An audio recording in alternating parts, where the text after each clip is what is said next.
Hello welcome to weekend exclusives. ప్రతి వీకెండ్కి ఒక speciality ఉండాలి కదా, అలాంటి స్పెషల్ కంటెంట్తో మీ ముందుకు వచ్చింది వీకెండ్ ఎక్స్క్లూజివ్స్. ఈ వారం స్టోరీస్లో మానవత్వం ఉంది, మనసును తాకే మంచితనానికి గుర్తింపు ఉంది, స్వయం ఉపాధికి చక్కటి ఉదాహరణలు కూడా ఉన్నాయి.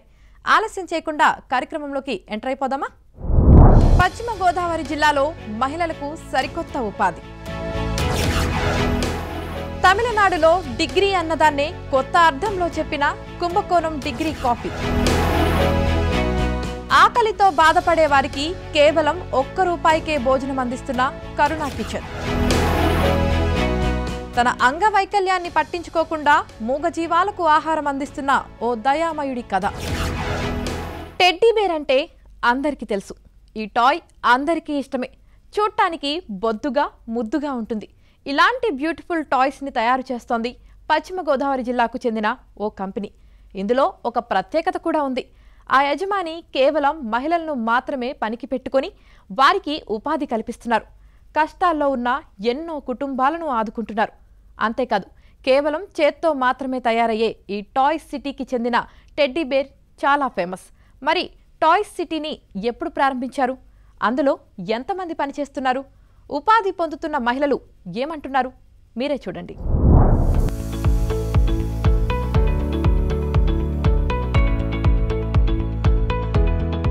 నమస్తే, నేను మీ ఆలి. మన మార్కెట్లో చిన్నపిల్లలు బాగా ఇష్టపడే టెడ్డీ బేర్స్ ఉంటాయి కదా, ఆ టెడ్డీ బేర్స్ చాలా కంపెనీస్ ఉన్నాయి. కానీ మ్యానుఫ్యాక్చరింగ్ ఏదైతే ఓన్లీ మహిళల చేత తయారు చేసిబడిన టెడ్డీ బేర్స్ నర్సాపూర్లో ఫేమస్. ఇక్కడ టెడ్డీ బేర్స్ తయారు చేసి అనేక ప్రాంతాలకు తరలిస్తుంటారు. నిజంగా ఇక్కడ తయారయ్యే టెడ్డీ బేర్స్ కూడా చాలా ప్రాముఖ్యత ఎక్కువ. సో ప్రజెంట్ అయితే నేను నర్సాపురంలో ఉన్న టాయ్ సిటీ దగ్గర ఉన్నాను. ఇందులో మహిళలు ఏ విధంగా ఈ టెడ్డీ బేర్స్ తయారు చేస్తున్నారు, అలాగే వీటి సేల్ ఎలా ఉన్నాయి మనం కూడా చూద్దామా? పదండి. టాయ్స్లో చాలామంది పిల్లలకే కాదు, యువతలకు ఇష్టమైనవి టెడ్డీ బేర్. చూడ్డానికి ముద్దుగా కనిపించే వీటిని బెడ్రూముల్లో పెట్టుకుంటారు. ఇదొక వస్తువైనా ఒక ఫ్రెండ్లా భావిస్తూ భావాలను పంచుకుంటారు. టెడ్డీ బేర్లను దేశంలో చాలా చోట్ల తయారు చేస్తుంటారు. కానీ పశ్చిమ గోదావరి జిల్లా నర్సాపురంలో ఉన్న టాయ్స్ సిటీకి ఒక ప్రత్యేకత ఉంది.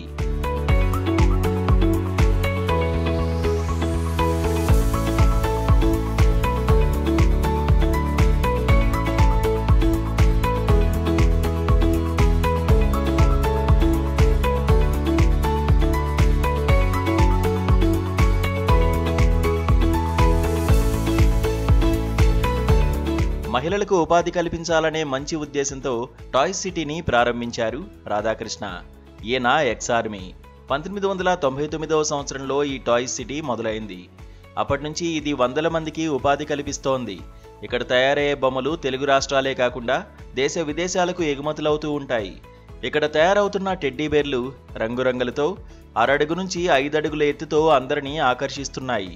నాణ్యతలో కూడా అన్నిటికంటే బెస్ట్గా అనిపించుకుంటోంది. అయితే టాయ్స్ సిటీని నలుగురితో మొదలుపెట్టి కరోనా ముందు వరకు 150 మందికి ఉపాధి కల్పించినట్లు చెబుతున్నారు రాధాకృష్ణ. ప్రభుత్వం కూడా సాయం చేస్తే మరింత మందికి ఉపాధి కల్పించినట్లు అవుతుందని అంటున్నారు. నా పేరు ప్రతి రాధాకృష్ణ, నర్సాపురం టాయ్ సిటీ. నేను ఇది 1999వ సంవత్సరంలో ఈ టాయ్ సిటీ అనే ఒక మంచి ఆర్ట్ని ఇంట్రడ్యూస్ చేశాను. ఇక్కడున్న మహిళలకి ఉపాధి లేకుండా పోయింది. వీళ్ళకి ఏదో రకమైన ఉపాధి కల్పించాలనే ఉద్దేశంతో నేను ఈ బొమ్మల పరిశ్రమని 1999లో ₹64,500 పెట్టుబడితో స్టార్ట్ చేశాను. సుమారు కరోనాకు ముందుగా ఒక 150 మంది వరకు ఉపాధి ఇచ్చాను. వాళ్ళకి ఉపాధిని ఇవ్వడం, మహిళలకి ఆదాయ మార్గాన్ని చూపించేటువంటి తృప్తి నాకు చాలా ఎక్కువ సంతృప్తిని కలిగిస్తుంది. ప్రభుత్వ ప్రోత్సాహాలు వగేరాలు అన్నీ ఎలా ఉన్నా ఒక ఎంటర్‌ప్రెన్యూర్‌గా మనలో ఉన్న పట్టుదల, మనలో ఉన్న ఆకాంక్ష, ఆ ఆశ, ఆ ఆశయాలు మనల్ని ముందుకు నడిపిస్తాయి. అఫ్కోర్స్ ప్రభుత్వం కాస్త హెల్ప్ చేస్తే అందరికీ మంచిది, ఎంటర్‌ప్రెన్యూర్స్కి మంచిది, ఇక్కడ పనిచేస్తున్న వాళ్ళకి మంచిది, రాష్ట్రానికి దేశానికి మంచిది. ఉపాధి కావాలనుకునే మహిళలకు నైపుణ్యం కల్పించి ఇక్కడ చేర్చుకుంటున్నారు రాధాకృష్ణ. టాయ్స్ సిటీని ప్రారంభించినప్పటి నుంచి పనిచేస్తున్న మహిళలు ఉన్నారు. ఇందులో పనిచేయడం ద్వారా తమ ఆర్థిక పరిస్థితి చాలా వరకు మెరుగైనట్లు చెబుతున్నారు.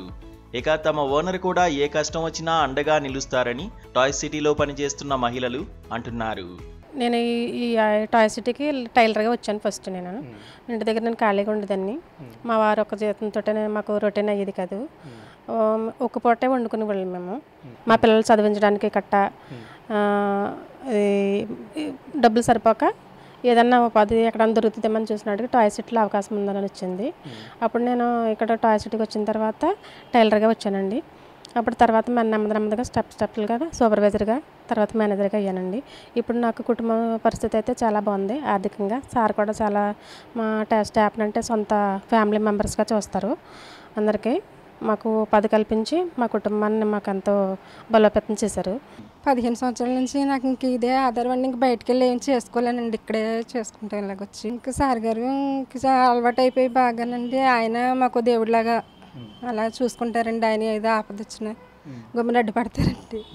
15, 16 అలా అవుతాయండి. రోజుకు 200 అలా. టాయ్ సిటీలో భారతి అనే మహిళ 14 ఏళ్ల నుంచి పనిచేస్తోంది. తన భర్తను పోగొట్టుకున్న తర్వాత తన సంపాదన మీదే ఆధారపడి కుటుంబం బతుకుతోందని ఎమోషనల్ అయ్యారు. నా పేరు భారతి అండి. నేను టాయ్ సిటీలో చేస్తున్నానండి. 14 సంవత్సరాలండి.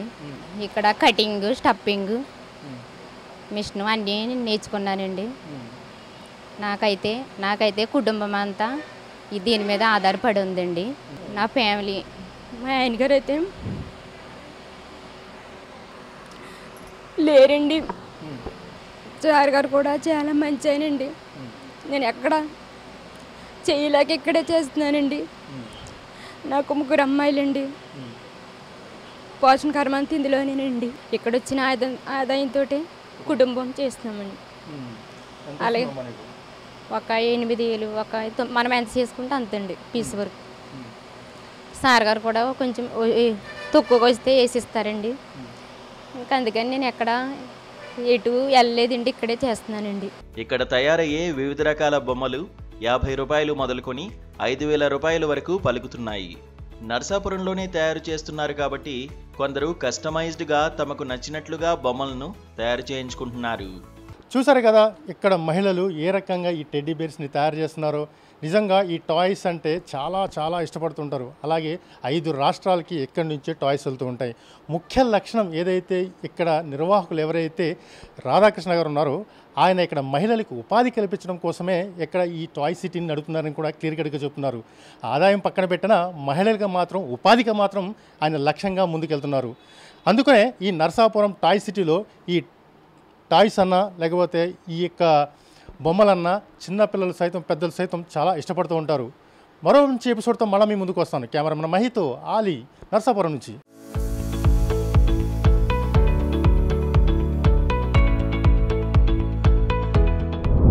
కాఫీ అంటే ఎవరికి ఇష్టం ఉండదు?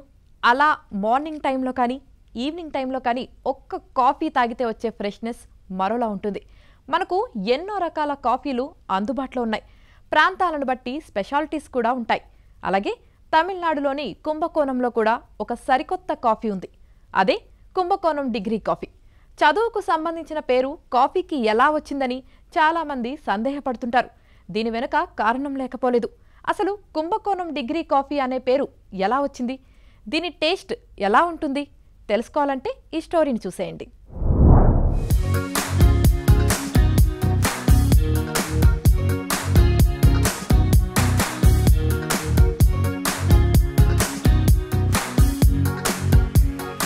కాఫీ ఈ రెండూ తాగే వారి సంఖ్య చాలా ఎక్కువ. ఉదయాన్నే నిద్రలేచాక వర్క్ ప్రెషర్లో ఉన్న ఇంటికి కొత్తవారు వచ్చినా ముందుగా గుర్తుకొచ్చేది టీ లేదంటే కాఫీ. దేశవ్యాప్తంగా రెస్టారెంట్లలో రకరకాల టీ, కాఫీలు విక్రయిస్తుంటారు. దేనికదే ప్రత్యేకత. అలాగే తమిళనాడులో కూడా ఓ స్పెషల్ కాఫీ ఉంది. అదే డిగ్రీ కాఫీ. ఈ పేరు వినడానికి కాస్త ఆశ్చర్యంగా అనిపించినా ఇక్కడ దొరికే ఈ కాఫీ చాలా ఫేమస్. తమిళనాడులోని కుంభకోణం పట్టణంలో ఈ డిగ్రీ కాఫీని విక్రయిస్తున్నారు. దీనికి ఘనమైన చారిత్రక నేపథ్యం కూడా ఉంది. నాణ్యమైన పదార్థాలతో మాత్రమే ఈ డిగ్రీ కాఫీ రెడీ చేస్తారు. ఇందులో వాడే పాలని ఫస్ట్ డిగ్రీ మిల్క్ అని పిలుస్తారు. అంటే ఈ పాలలో చుక్క నీరు కలపరు, పూర్తిగా గేదె పాలు. అలాగే పాల ఉష్ణోగ్రతను కొలిచే డిగ్రీల కొలమానం వల్ల కూడా ఈ కాఫీకి డిగ్రీ కాఫీ అని పేరు వచ్చిందని చెబుతుంటారు. దక్షిణ భారతదేశంలో కాఫీ ఎంత ఫేమసో ప్రత్యేకంగా చెప్పనక్కర్లేదు. అందులో కుంభకోణం డిగ్రీ కాఫీకి ప్రత్యేక స్థానం ఉంది. బ్రిటిష్ పాలనా కాలంలో కాఫీ దక్షిణ భారతదేశంలో ఇంట్రడ్యూస్ అయింది. అప్పటి నుండి కూడా ఆలయ పట్టణమైనటువంటి ఈ కుంభకోణంలో డిగ్రీ కాఫీ ప్రసిద్ధి చెందింది. అసలు డిగ్రీ అంటే ఏంటి? ఒక 2-3 అర్థాలు వచ్చేలాగా డిగ్రీ అనే పదాన్ని ఈ డిగ్రీ కాఫీలో ఉపయోగిస్తారు. డిగ్రీ అంటే పాల స్వచ్ఛతను చెప్పేందుకు ఉపయోగించేటువంటి పదం అని చెప్పొచ్చు. అంటే ఒక నాణ్యతకు హాల్ మార్క్ అని చెప్పొచ్చు. లాక్టోమీటర్ ద్వారా పాల స్వచ్ఛతను మెజర్ చేసినప్పుడు డిగ్రీ అని కొలుస్తూ చెప్తూ ఉంటారు.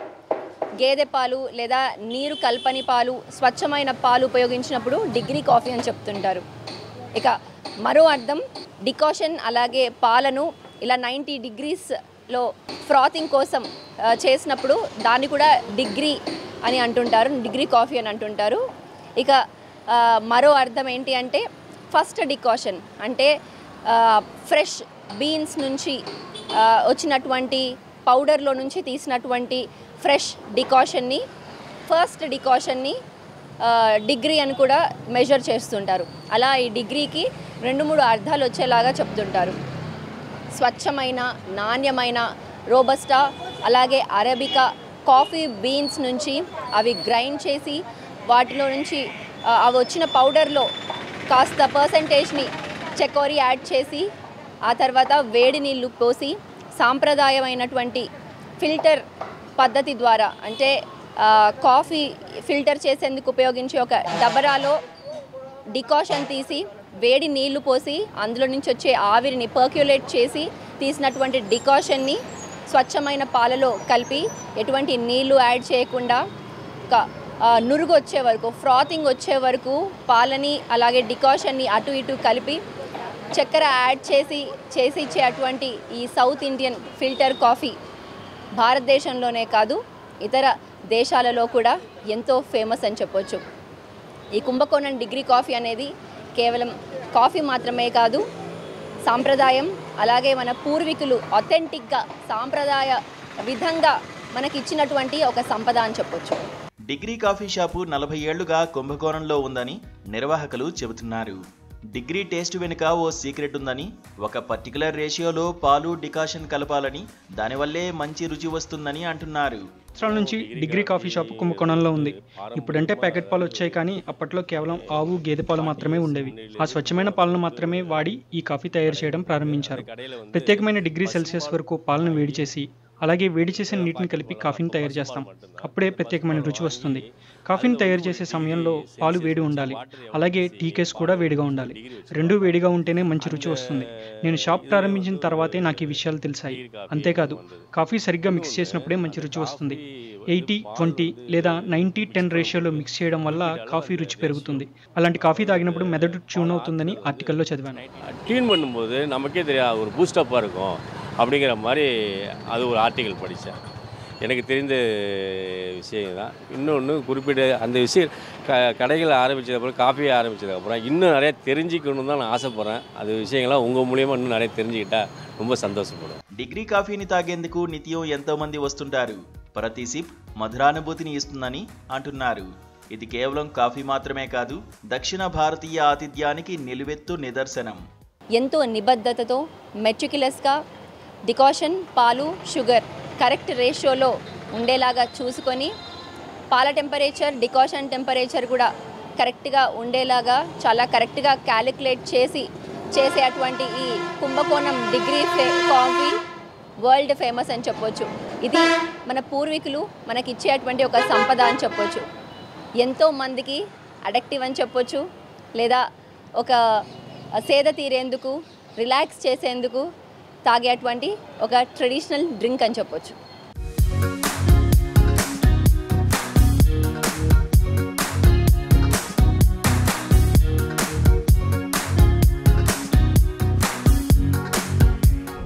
ఆకలితో ఉన్నవారి కడుపు నింపడం కంటే మరో మంచి పని ఏముంటుంది?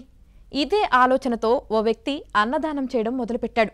కానీ అన్నదానం చేయడం వల్ల కొన్ని ఇబ్బందులు ఎదురయ్యాయి. దాంతో అతను కేవలం ₹1 ఫుల్ మీల్స్ పెడుతున్నాడు.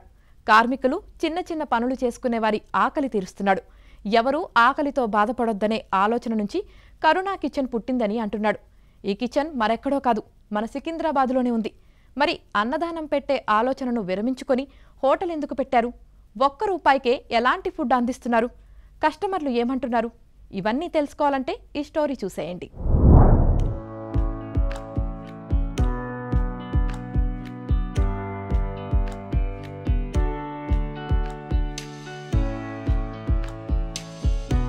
₹99కే మీరు తిన్నంత బిర్యానీ ఇస్తాము అని చెప్పేది ఎక్కడైనా వింటూనే ఉంటాం ఈ యొక్క హైదరాబాద్ సిటీలో.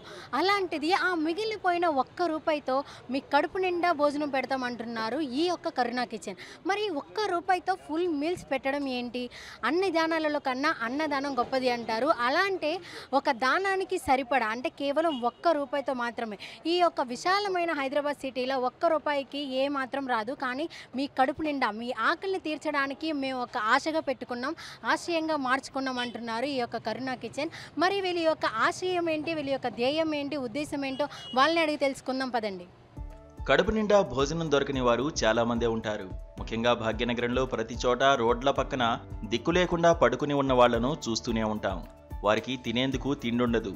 అయితే కొందరు వ్యక్తులు అన్నదానం అంటూ వాహనాల్లో వచ్చి ఫుడ్ పెడుతుంటారు. ఇలానే ఖాళీ కడుపుతో ఉండేవారికి అన్నం పెట్టి ఆకలి తీర్చాలనుకున్నాడు జార్జ్.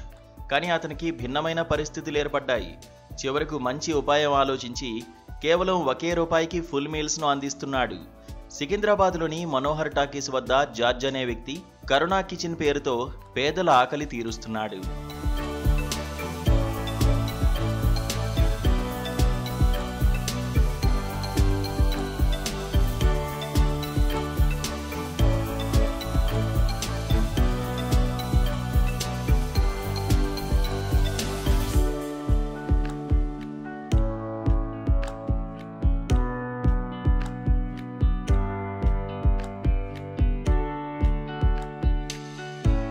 మూడు నెలల క్రితమే దీన్ని మొదలుపెట్టినట్లు చెబుతున్నారు జార్జ్. మొదట్లో అన్నదానం చేసినా అది సంతృప్తిని ఇవ్వలేదంటున్నారు. బలవంతంగా ఇవ్వడం కంటే అతి తక్కువ ధరకే కడుపు నిండా భోజనం పెట్టాలని ₹1కి భోజనం అందిస్తున్నట్లు చెప్పారు జార్జ్. అన్నదానం అంటే అందరికీ నచ్చాలా, అందరికీ మెచ్చాలా, ఆకలి ఉన్నోడు తినాలా. ఇప్పుడు నేను అన్నదానం చేయనికే గాంధీ హాస్పిటల్ పోయినాను అనుకో 12:30కి ఆకలి అన్నం టైం అని, ఎవడో నాకన్నా 10 నిమిషాల ముందు కానీ 10 నిమిషాల తర్వాత బిర్యానీ వాసనతో ఆటోలు వచ్చిందనుకో అందరూ అటు ఉరుకుతారు. ఇక నేను వండుకొచ్చింది వేస్ట్ అయిపోతుంది. గంట సేపు నిలబడాలి వాళ్ళందరూ తినేదాకా. అంటే ఇక్కడ ఎట్లయిపోయిందంటే ఆకలి అనేది నా చాయిస్ కాదు, వాళ్ళ చాయిస్. అంటే నేనే పోయి పెట్టాలనుకుంటున్నా కానీ ఆయనకి ఇష్టం లేదు. ఆయన నెక్స్ట్ ఇంకోళ్ళు వస్తారేమో అని ఎదురు చూస్తున్నాడు. ఆకలికి అట్లా వాల్యూ లేకుండా అయిపోయింది. అన్నదానం చేసే వాళ్ళు ఎంత శ్రద్ధగా వండుకొస్తారో దానికి ఏం విలువ లేదు. ముక్కలు ఉంటేనే నడుస్తుంది కథ. అంతా అనాలిసిస్ చేసి రీసెర్చ్ చేసినాక ఇండియాలో ఒక గౌతమ్ గంభీర్ అని ఢిల్లీలో చేస్తున్నాడు ₹1 ఇచ్చి. ₹1కి విలువ ఉంది, అన్నానికి విలువ ఉంది, డోనర్కి విలువ ఉంది. చేస్తున్న పని చేస్తున్న వాళ్ళకి కూడా వాల్యూ ఉంది. ఆ మున్సిపాలిటీ వాళ్ళకి కూడా వాల్యూ ఉంది. వాళ్ళకి నేను ఎక్స్ట్రా జాబ్ ఇచ్చి ఎక్స్ట్రా శాలరీ ఇస్తలేను కదా, నా పరిసరాలకు కూడా నేను క్లీన్గా పెట్టుకోవాలని చెప్పి ఇట్లా స్టీల్ ప్లేట్లలో అన్నదానం చేయడం స్టార్ట్ చేసినాం. సో ఎవరైనా వచ్చి రుబాబుగా ₹1 ఇస్తాడు, మళ్ళీ వచ్చి అడిగి తింటాడు. కానీ ఆయనకు ఆకలిస్తే ఇక్కడికి వచ్చి తింటాడు. కానీ అక్కడ కూర్చొని ఎవడైనా పెడితే తిందామని లేదు మాత్రం ఎవరు ఉండరు. జార్జ్కి కొందరు డోనర్లు అండగా నిలుస్తున్నారు. ఇతను చేస్తున్న మంచి పనిని తెలుసుకుని వెతుక్కుంటూ వచ్చి మరీ డొనేట్ చేస్తున్నారు.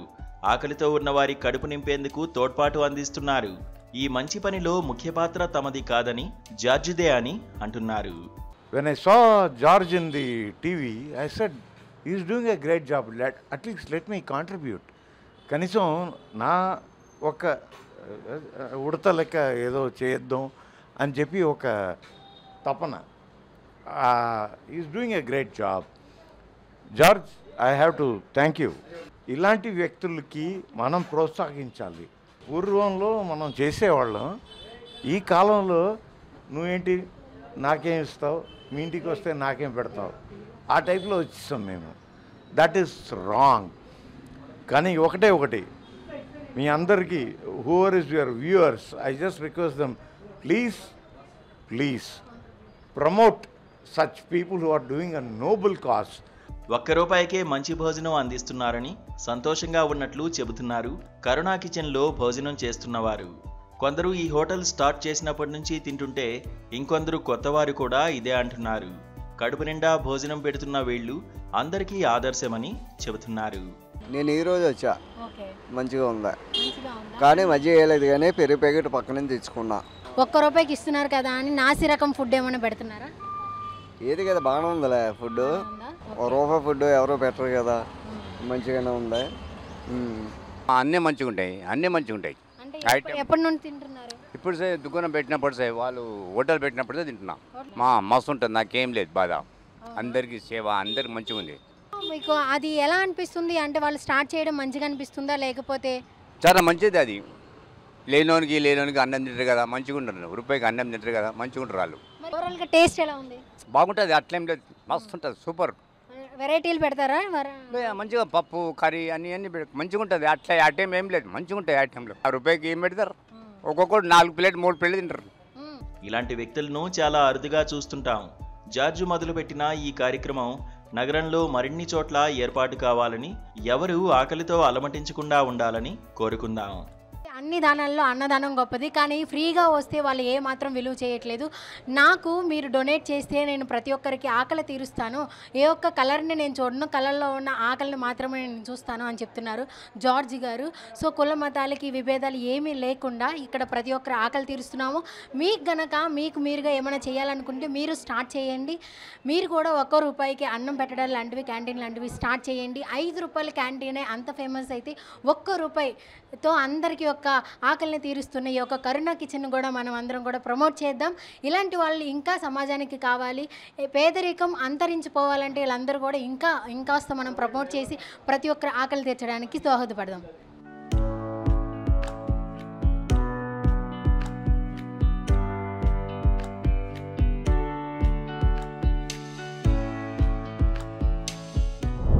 ఆయన పేరుకే దివ్యాంగుడు. మూగజీవాల పట్ల ఆయనకున్న మమకారం మాటల్లో చెప్పలేనిది. ఇవ్వడంలోనే ఆనందం, పంచడంలోనే పరమానందం ఉందనుకునే సూక్తిని గట్టిగా నమ్మారు. అంగవైకల్యం తనకే కాని తన మనసుకు కాదని నిరూపించాడు. కరీంనగర్ జిల్లాలోని ఓ రిటైర్డ్ ఉద్యోగి చేస్తున్న పనికి అందరి నుంచి ప్రశంసలు అందుతున్నాయి. ఇంతకీ ఆయన ఏం చేస్తున్నాడో తెలుసుకోవాలంటే ఈ స్టోరీ చూడాల్సిందే.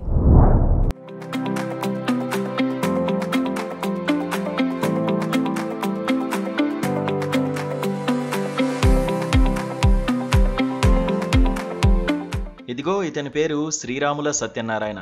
ఇతనికి 80 ఏళ్లుంటాయి. కరీంనగర్కు చెందిన సత్యనారాయణ రోడ్డు భవనాల శాఖలో సబార్డినేట్గా పనిచేసి 15 ఏళ్ల కిందట పదవీ విరమణ పొందాడు. అంగవైకల్యంతో ఉన్నప్పటికీ సత్యనారాయణ ఏనాడూ బాధపడలేదు. అంగవైకల్యం తన శరీరానికే కానీ మనసుకు కాదని నిరూపిస్తున్నాడు. రిటైర్డ్ అయినప్పటికీ 3 చక్రాల బండిపై బయట తిరుగుతూ ఉంటారు. దివ్యాంగుడైన సత్యనారాయణకు మూగజీవాలంటే ప్రాణం. అందుకే ఆయన బయటికి వెళ్ళినప్పుడల్లా మూగజీవాలపై తన ప్రేమను చాటుకుంటాడు. ఎలక్ట్రిక్ వాహనం వెనుక బండిలో ప్రత్యేకంగా ఒక క్యాబిన్ చేయించాడు. నగరంలో తిరిగే మూగజీవాలకు క్యాబిన్లో కూరగాయలు, పండ్లు తీసుకువచ్చి వాటికి ఆహారాన్ని అందిస్తున్నాడు సత్యనారాయణ. ఆయన సేవలను చూసిన నగరవాసులు కూడా సత్యనారాయణ బండికి ఉన్న క్యాబిన్లో కొన్ని పండ్లు, కూరగాయలు వేస్తున్నారు. నగరంలో ఎక్కడ పశువులు ఉంటే అక్కడికి వెళ్ళి వాటికి ఇలా ఆహారం అందిస్తున్నాడు. మూగజీవాల కోసం నెలకు దాదాపు ₹5,000 వరకు ఖర్చు చేస్తున్నట్లు చెప్పాడు సత్యనారాయణ.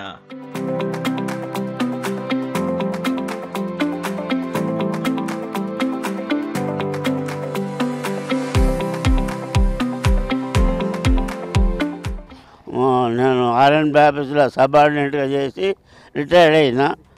ఇప్పుడు 13 సంవత్సరాలు అవుతుంది రిటైర్డ్ అయ్యి. నాకు ఎటు దొయ్యాక ఈ మూగజీవులకు సేవ చేస్తున్నాను. పండ్లు, పొలాలు, చీమలకు చక్కెర, రవ్వ, ఇంకా అన్నిటికీ కాయగూరలు అవన్నీ చేస్తాను. నాకు ఎటు పందుక చేస్తాను అన్నట్టు.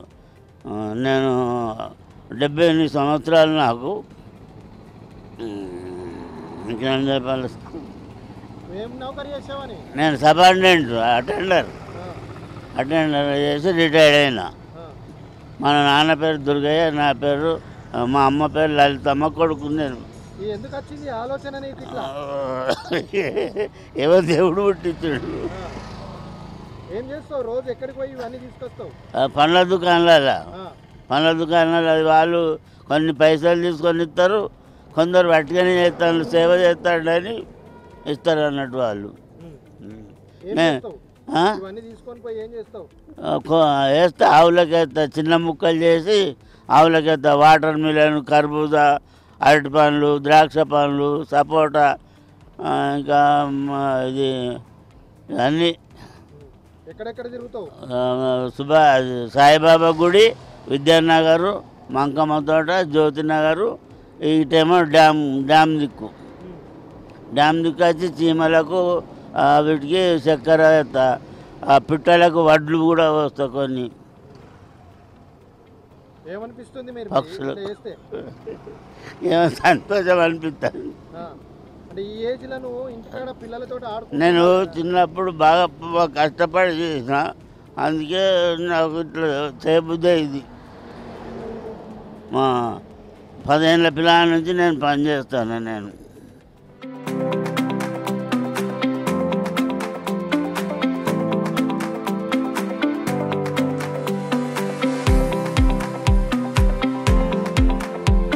సత్యనారాయణ చేస్తున్న పనిని నగరవాసులు అభినందిస్తున్నారు. అందుకే తమ వంతుగా ఆయనకు సహాయం చేస్తున్నారు. కొందరు పండ్లు, కూరగాయలు విక్రయించేవారు ఉచితంగానే సత్యనారాయణకు అందిస్తున్నారట. ఈ మూగజీవాల పట్ల సత్యనారాయణకు ఉన్న కమిట్మెంట్కు మనము హ్యాట్స్ ఆఫ్ చెప్పాల్సిందే.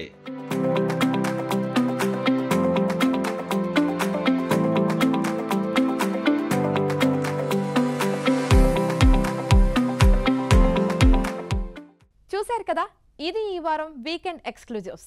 వచ్చే వారం మళ్ళీ కలుద్దాం. Until then keep watching ABN Andhra Jyothi.